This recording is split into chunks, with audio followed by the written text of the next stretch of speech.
Okay, question number 55. 55, okay, let's go to 55. Okay. All right. Recording a deed. A. Conveys title. B. Gives actual notice. C. Presumes delivery of the deed.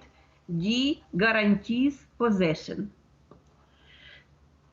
So I will eliminate conveys title.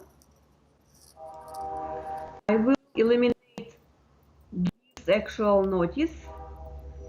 I will eliminate guarantees possession. Number C, presumes delivery of the deed. Final answer. Wow, you're good, you're good. Okay, okay. I want to get your take on, well, first of all, which is the first answer choice you eliminated? I eliminated first A, conveys title. Recording a deed does not convey title. Recording the deed, it's just a process. Title is conveyed when the deed is delivered, okay? But whether or not the deed is later recorded does not change the fact that a deed title is conveyed at the time the deed is delivered. Let's say, for example, Tanya, I give a deed to you with my signature and everything, and you did not record it. Does that mean you did not have title? No. Recording is not required to receive title. So recording is important for something else. So you eliminated the D, so that's a good elimination. You eliminated A, that is a good elimination. What's the second choice you eliminated? Guarantees possession. Does recording a deed have anything to do with possession? Nothing, right? Tell me why you eliminated D.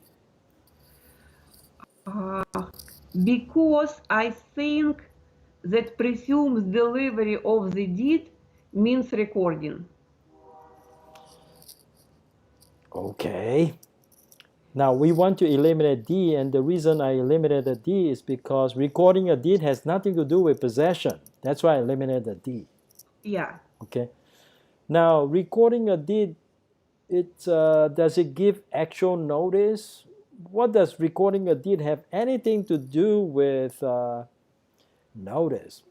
It has nothing to do with notice. So recording a deed presumes delivery of the deed. So C is the right answer. Okay. All right, congratulations, Joe. You got the right answer choice. All right, let's move on to the next one. 56. 56. An executive of an estate is A. Appointed by the probate court. B. Named in the descendant's will. C. Selected by the DRE. D. Appointed by the descendant's attorney. I think we already had something like this question before. Okay, elimination. I eliminate A. Okay. I eliminate C. Okay. I eliminate D.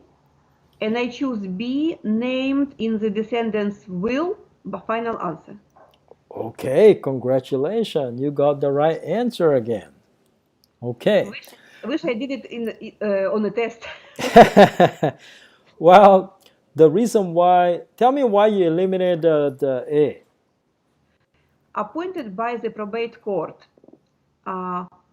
Because I have a better choice. Named in the descendant's will, it could be appointed by the court in different circumstances, but if it's named in the descendant's will, that's number one. All right, let me tell you why I eliminated the A. Okay. If it's appointed by the probate court, there is another name for it. It's called administrator. The court appoints administrator, not executrix. Oh, yes, yes, yes, yes. Okay, that's why I eliminated A. Okay, selected by the Blvd. Do you know who the Blvd is? You told us, but I forgot. The Blvd is the person receiving the properties from a will. That's what we call a Blvd. And executrix, the Devasi usually don't appoint people, they just receive properties. So when it says selected by the Devasi, that is wrong answer. Decedent's attorney appointed. See, the thing is that when you set up a will, you already want to appoint your executrix or your executor in the will. You're not going to wait until you die and then start appointing somebody, right? Yes. So it says appointed by the decedent's attorney, that will be incorrect. So an executrix will be named in the decedent's will. All right, congratulations to Joe. Joe got it right as well. Okay, let's move on to the next one. 57.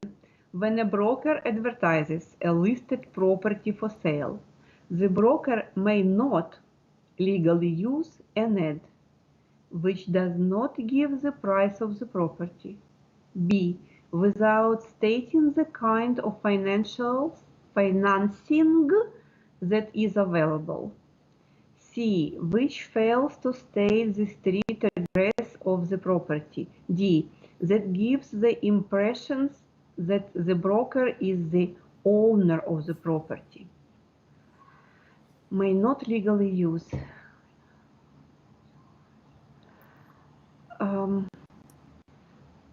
Tricky. Yes. This one is a bit tricky. Okay, I think the right answer is D. Why did you? Well, first of all, let's go through. Okay, A, which does not give the price of the property. It's not nice if it doesn't. It should be a price, but it's not legally wrong. If you don't have a price, is that right? Yes. Okay, yes. That's why we eliminated A. Okay, explain why you eliminated the B. Without stating the kind of financing that is available. It's not nice, but it's not illegal. Yes. It's okay. It's bad, but it's not illegal. Anyway, C, which fails to state the street address of the property. It's not nice, but it's not illegal. Yeah, say for example, you just say 4-bedroom, 3-bath condo for lease in San Carlos, right? Yeah. You did not put down 123 Main Street, San Carlos. Oh, it's not. Well, you see, sometimes you don't want to put the exact street address. You just want people to know roughly where the property is at, right? So what's the point of putting the exact street address? Sometimes there's no need to put the exact street address. So that being the case, it cannot be illegal if you forgot to put the address, right? Yes. However, it is illegal if you give the impression that you are the owner and not the agent. That will be illegal. We call that, there's another name for it. What do you call that? I don't know. It's called blind ad. Blind ad, okay. Blind ad is illegal in California. See, that's why when you are an agent, let's say you're advertising a property for lease, you're earning commission if you find a tenant for the landlord, right? So on the ad, you have to indicate that you're the agent and not the owner, okay? Yes. So 57D, right answer? Correct. Congratulations. You got the right answer. Okay. All right, let's move on to the next one. 58. A client hires a broker to buy a parcel of land for a specific sum on his behalf. The broker, however, purchases it for himself at a lower price and then sells it to his client at a higher price without revealing his costs. This is an example of A. Secret profit. B. Divided agency. C. Smart dealing. D. False promises. So I will eliminate C. Smart dealing. Why? Tell me why you eliminated that. Because it's not smart. It's like fishy. It's strange, right? You have never seen it in the book, right? Yes. I eliminate D. False promises because it is also strange. It's not strange. It says that This is not an example of a false promise. Yes. So Okay. I will eliminate divided agency. And why did you do that? Because I choose a secret profit. I think the broker did fast, not so honest something and made a secret profit. That's why I choose a secret profit. Final answer. Congratulations. Oh, sorry, Delena, you got it wrong. Okay. You know what divided agency is, Tanya? Can you explain what divided agency is? I don't know, but I guess it is kind of like split, like his and hers, for example, divide between him and her or something. It means that you represent more than one side. When you represent more than one side, your loyalty is divided. Okay, that's what a divided agency is. In this example, there's no mention of another side. There's only one side, right? Yes. So there can't be a divided agency. Okay. So after elimination, what are we left with? Secret profit, right? Secret profit. And the reason why there is secret profit here because he made a profit from his client without disclosing to his client. That's why it's a secret profit. Okay. Yes. All right. Let's move on to the next one. 59. An appraiser intends that the estimate of value as disclosed in his or her appraisal report on a property will be valid. A. As of the date of the appraisal only. B. For a period of 3 months after the appraisal date. C. For a period of 6 months after the appraisal date. D. For a period of 1 year after the appraisal date. So I will eliminate D right away. I will eliminate C because it's too much. I will be thinking about A and B 50-50. So which one do you pick? I think I will pick B. For a period of 3 months after the appraisal date? Yes, because I choose B because if I want a loan and you come and appraise my house, it cannot happen in 1 day. It will take a few weeks to finish the mortgage and stuff. So I choose B, final answer. Okay. Now, so you're using the common sense, right? Yes. All right. Unfortunately, in this case, your common sense did not help you. Oh, is A 1 day only? You see, an appraiser only care about the date of the appraisal because when they do an appraisal, they have to decide what date they have to use for the validity of the appraisal. Now, if you want to get an appraisal for a purchase of a home, you want the present date. But if you're trying to appraise a home that was purchased 5 years ago, you want to find out what was the appraised value 5 years ago, you still use the date that was 5 years ago. So whatever date you pick has to depend on the purpose of the appraisal. Okay?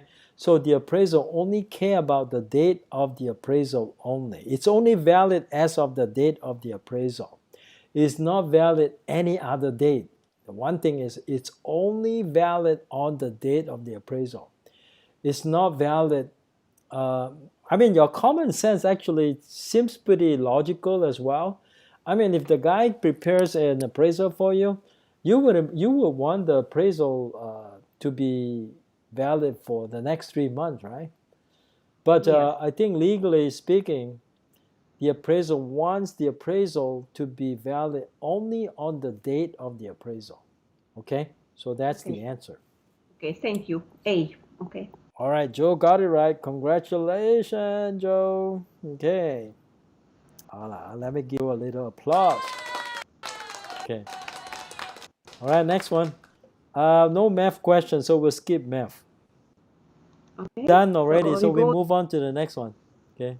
61. Let me go to 61. All right, 61. Which of the following state agencies is empowered to prevent acts of discrimination in housing accommodations in California because of race, color, religion, national origin, or ancestry. A. Real Estate Commission.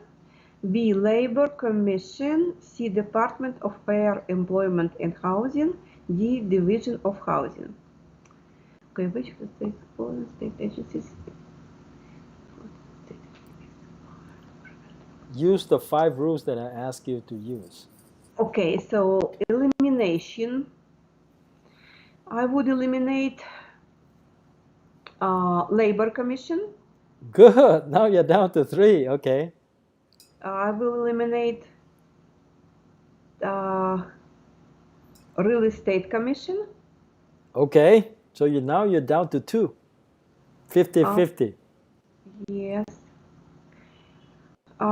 I will eliminate D and C's final answer. Department of Fair Employment and Housing. Okay. All right. Now let's go over the answers one by one and explain why these answers were eliminated. D is eliminated because you don't see it anywhere in the book. There's no such thing as division of housing. Okay. Yes, that's strange. Yeah. And then B, Labor Commission, it's eliminated for 2 reasons. Number 1, you don't see it anywhere in the book on real estate. This is labor. It has nothing to do with real estate. Okay. For 2 reasons. Number 1, you don't see it in the book. Number 2, it has nothing to do with real estate. So B and D are eliminated. So you're down to A and C. Okay. Now, this is a little bit difficult because sometimes we would think that the commission, the real estate commissioner, should be empowered to prevent acts of discrimination. They don't condone discrimination, but they don't have the power to prevent acts of discrimination. However, if an agent discriminates, their license can be punished by the department's commissioner. However, the agency that actually prevents acts of discrimination is the Department of Fair Employment and Housing. All right, congratulations goes to Joe and Delana. You both got it right. And Tanya too, congratulations. Let's move on to the next one. 62. The person who most likely would make use of the legal remedy known as unlawful detainer would be A. Trustor, holder of a note in default, lessor, grantor.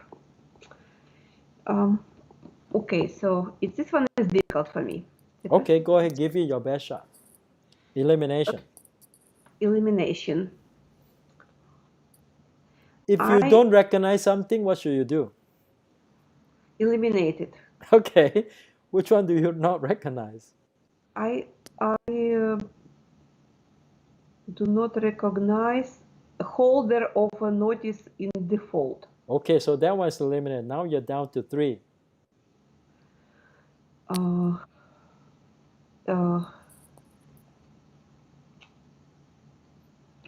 So, trustor, lessor, grantor, unlawful detainer.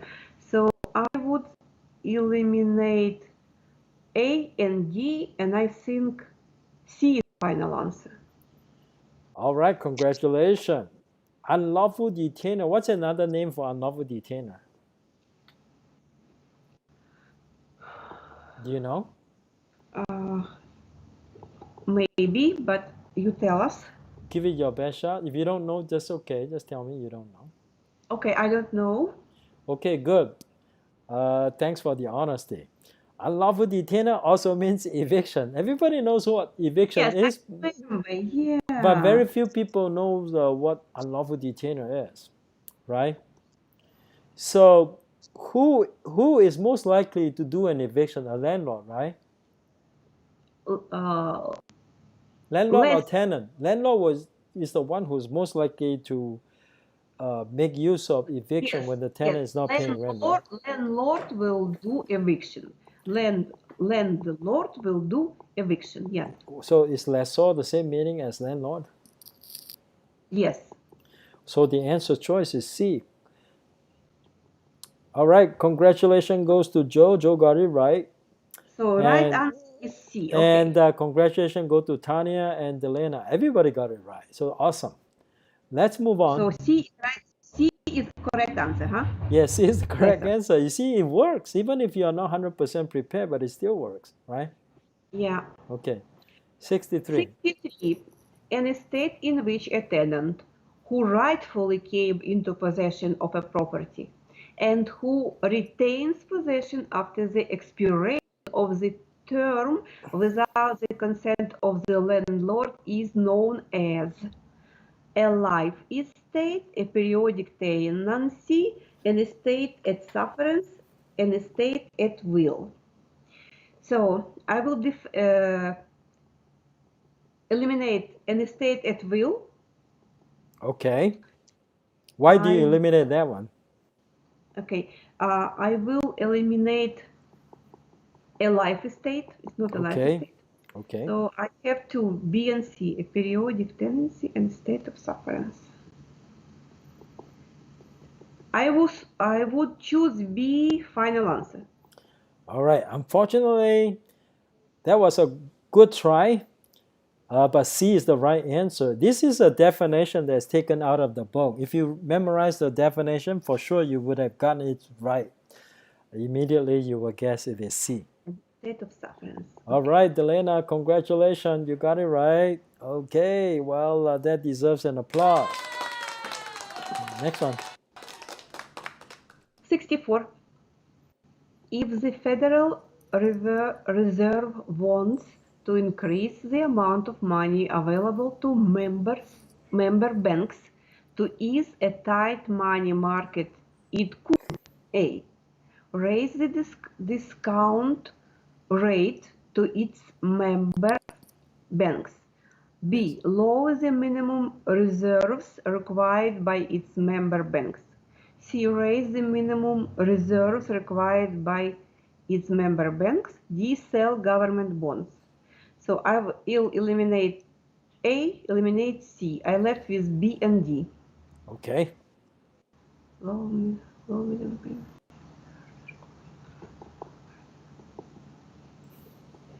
I will choose B, eliminate D. Ah, you got it right. Let's see who else has got it right. No one else got it right. Now tell me why you picked B. Because I eliminate A because it will not make it easy for member banks. Yes. I eliminated C because it will not make it better for member banks. Yes. And I chose B because it will make it better for member banks. And I was not sure about government bonds, but I think B is a better answer than D. All right. Let me explain to you why D is not the right answer choice. When the government sells bonds, which way does the money flow? Does the money flow back to the government or the money flows to the general public? I think public. No. When government sell bonds, you have to pay. If you want to buy government bonds, you pay money to the government, right? Yes, right. So when you pay money to the government, which way does the money flow? Flow back to the government or flow to the market? Back to the government. So that's not what you want, right? You're trying to ease the tight money market. So you want the government to buy bonds. When the government buy bonds, the money flows into the market. That's how you ease the market, right? Yes, that's right. All right, let's move on to the next one. So 64, it's B. Okay. Correct. 65. All of the following would have an effect on the final estimate of value when making an appraisal of an old family residence except A. Purpose of the appraisal. B. Stability of the residence to the site. C. Physical condition of the building. D. Original cost of the residence. Making an appraisal of the... I think D is final answer. D like donkey? Yes. You're absolutely correct. Tell me why you picked D. because purpose of the appraisal, it would make sense. Yes. Suitability will make sense. Physical condition will make sense. And original cost, if it was bought in 1900s for $5, it doesn't make sense. You are right. It doesn't matter what was the original cost. Well, even though you don't know the exact answer, but you use one of the rules. Which rule did you apply? Common sense. Exactly. That's why I said sometimes you have to apply common sense. So you actually apply both the common sense and the rule of elimination, right? Okay, Yes. good. All right. Let's move on to the next one. 66. A restrictive covenant contained in a deed which prohibits sale to persons of a particular race will A. Invalidate the conveyance, B. Have no effect in the conveyance, and the covenant will not be enforceable. Create the power in the grantee to void the conveyance. D. Retain in the grantor the power to enforce the covenant. Okay, so let's see. A restrictive covenant contained in a deed which prohibits sales.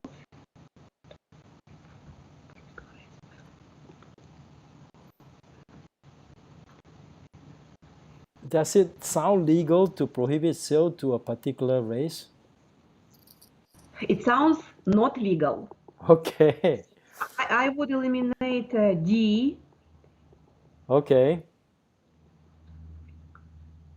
I would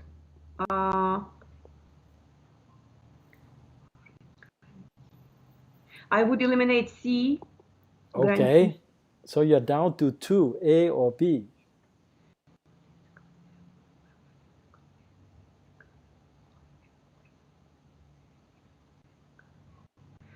I would eliminate A and choose B as the final answer.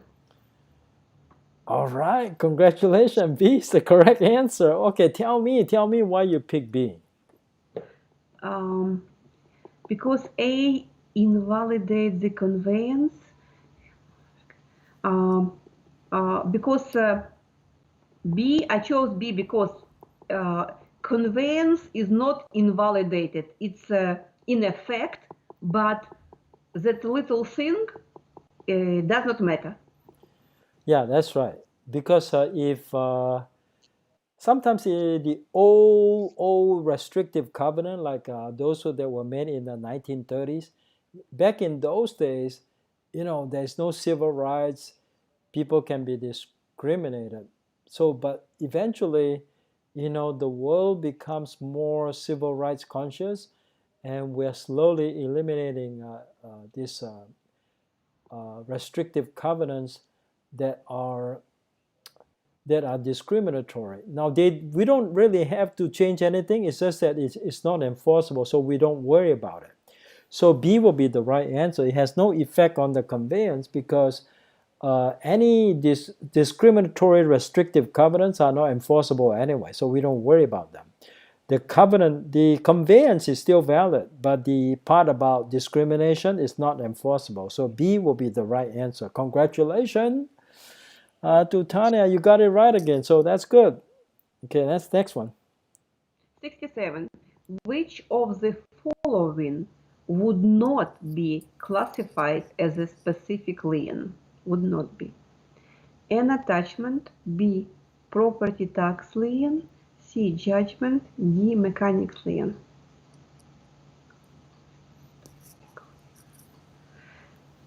So I will eliminate D because it is specific lien. Yes. I will eliminate B because it is specific lien. Awesome. So you're down to 50-50. I am down to A and C. That's right. I would eliminate attachment because it could be specific lien. So, and judgment. So I will choose C as final answer. Congratulations, C is the correct answer. Judgment is a general lien. So if somebody get a judgment against you, no matter where you are anywhere in the 50 states in the United States, that judgment lien can follow you. Whereas a property tax lien is only specific to a certain property. Let's say you own two properties, A and B. You don't owe tax on A, but you owe tax on B. So the property tax lien will only be on B and not on A. Mechanics, the same thing. If you do remodeling on property B, the mechanic cannot put a lien on A. So attachment is the same thing. It's actually a specific lien. The only one that is not a specific lien is judgment lien. So congratulations, you got it right again. Yeah, congratulations, Joe. Now you know. C is the right answer. Okay. C, okay. All right, 68. 68. 68. A title plant is a policy of title insurance. B, clause in a grant deed. C, collection of real estate records. D, conventional lender. Elimination first.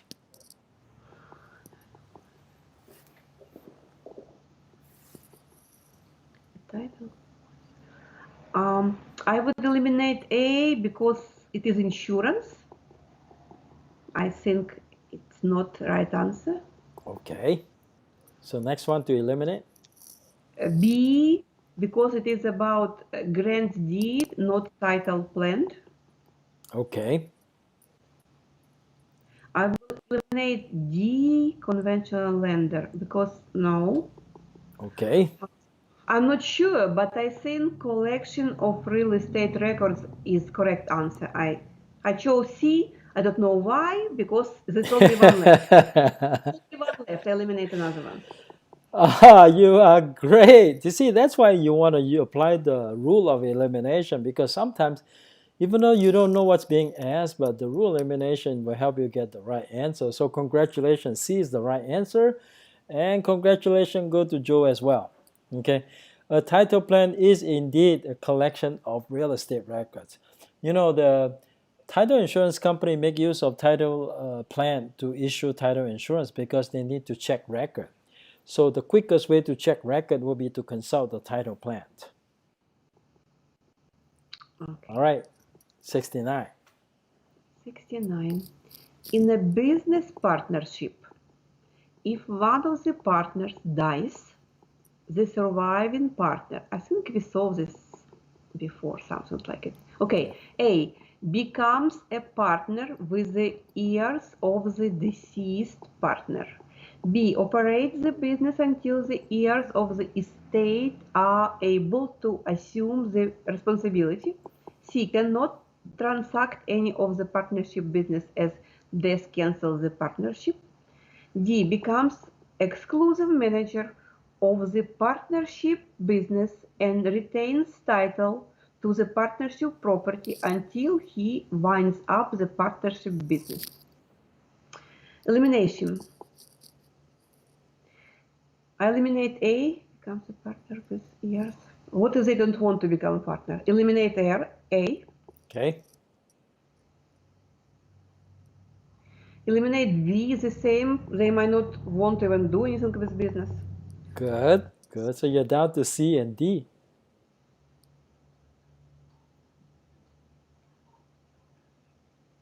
I eliminate C because even though one partner is dead, so business should go on because there is a business or obligation and everything. So I will choose D, final answer. Perfect. And what rules did you apply to arrive at the right answer? I choose the rules of elimination and common sense every time. Perfect. This is for a situation where you want to use common sense, right? Yes. Okay, your common sense really worked this time. So that's awesome. All right, let's move on to the next one. 70. Yes. Enforcement of the state housing law is accomplished through the local business inspectors, real estate commissioner, corporations commissioner, state contractors license board. Enforcement of the state housing law. I will eliminate B. Okay. Eliminate eliminate C. Okay. A or D. All right. Statement of Good state. choice.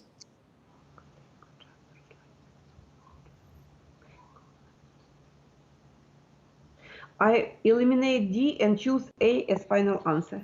Perfect. A is the right answer. Why did you choose A over D? Explain that for me. Okay, state contractors licensee board. It's a board. It's like like administration or something. Okay. But enforcement of the housing law should be done a person, like inspectors.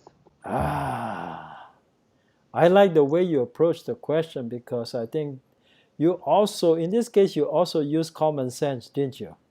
Yes. See, common sense goes a long way sometimes. So just use your common sense. Even if you don't know the right answer, you might be able to guess the right answer. So congratulations to Tanya and congratulations to Joe. Okay. Next one. 71. It says all of the above. Okay. The state policy of the real estate commissioner is to create a colorblind industry which can help society obtain voluntary equal opportunity in fair housing. What does this mean? A. Maintain an attitude that is actually free from bias and colorblind to appearance. B. That race, greed, or color is not a material fact in real estate transactions. C. Do unto others as you would have them do unto you. D. All of the above. I choose D, final answer. You're right. Congratulations. Now let's see who else got it right. No one else. Okay. What rules did you apply? Common sense. There should have been another rule that you apply all of the above rule, right? Yes. Oh, yes, yes. I saw all of the above, and immediately I assumed that most likely would be correct answer. So I read A and said yes. I read B in my brain, in my mind. I said yes. I read C and I said yes. Yeah, Yes, perfect. Yeah, that's wonderful. Okay, all right, let's move on to the next one. 72. State law requires that every city or county create a planning commission. A. When funds have been appropriated by local government. B. Without exception. C. After a master plan has been approved. D. Membership of which must be comprised of at least 3 members of the city council and the county boards of supervisors. Okay. State law requires it.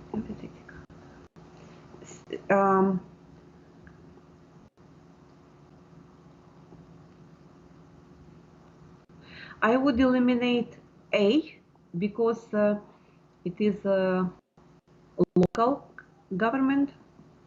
Mm-hmm.